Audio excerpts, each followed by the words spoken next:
Sa Chapter 1 ay nagkaroon ng disipulo si Wang Feng na ang pangalan ay Li Qing kaya nakapagtayo siya ng isang sekta na ang pangalan ay Divine Immortal Sect at nagkaroon din siya ng malakas na swordsman at elder na si Ye Gucheng. Ginamit ni Wang Feng ang role na reward niya at nakakuha ng 10% ng kultibasyon ni Ye Gucheng na pwede niyang ibigay sa disipulo niya o kaya naman ay sa sarili niya ito gamitin.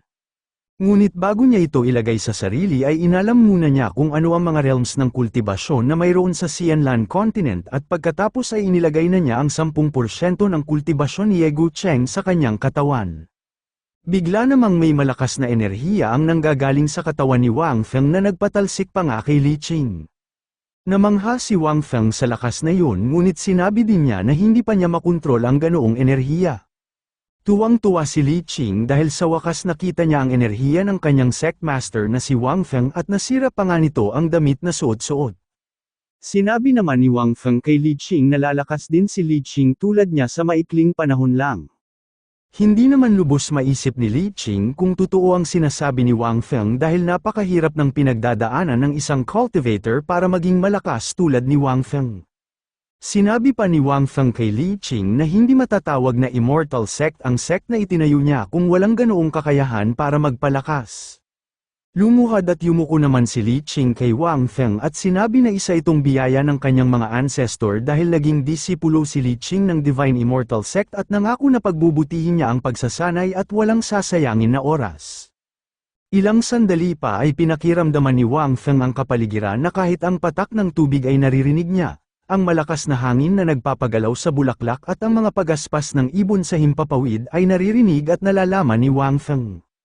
Sa hindi kalayuan ay may isang ibon na payapang lumilipad ngunit bigla naman itong tinapakan ng isang babae na hinahabol ng ilang mga cultivators. Napansin naman ito ni Wang Feng at Ye Gucheng at gusto nilang bigyan ng magandang pagbati dahil pumasok sila sa teritoryo ng Divine Immortal Sect. Naghanda naman si Elder Ye Gucheng para bigyan ng pagbati ang babae na nasa himpapawid at pagtaas ng kanyang espada ay may malakas na hangin ang namuo kasabay nito ang mga flyers ng Divine Immortal Sect ay naikalat ng mabilis. Ang babae ay nagulat sa hindi inaasahang atake ni Elder Ye Gucheng at nakaiwas naman ito ngunit sa pag-iwas na yun ay may papalapit naman na flyer sa kanya na sinubukang sirain ngunit hindi pumayag si Elder Ye Gucheng na masira ng babae ang pagmamay-ari ng Divine Immortal Sect. Nilagyan ni Elder Ye Gucheng ng proteksyon ang flyer na mayroon kaunting lakas ng hangin dahilan para tumama sa mukha ng babae ang flyer at siya ay bumagsak sa lupa.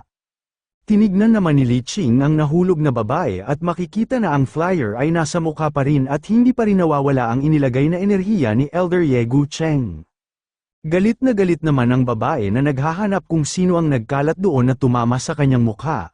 Takot naman at napaluha pa na bumalik si Li Qing kay Wang Feng at nagtago sa likuran nito.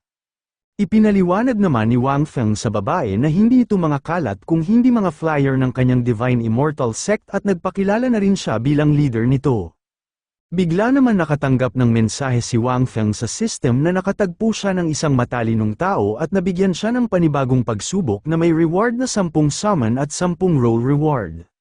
Natuwa si Wang Feng sa magiging reward dahil naisip niya na kung makakahanap siya ng mga disipulo at makakapag-summon siya na katulad ni Elder Ye Gucheng ay lalakas ng sobra ang Divine Immortal Sect.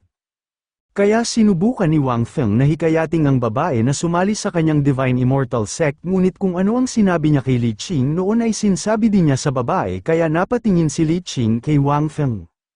Habang ang babae ay binabasa ang flyer ay magsasalita na nga si Li Qing ngunit pinigilan siya ni Wang Feng dahil alam na nito kung ano ang sasabihin ng disipulo sa kanya. Hindi nagtagal nagtanong ang babae kung may kakayahan ba siya na makapasok sa Divine Immortal Sect dahil ito ay tumatanggap noon ng mga disipulo.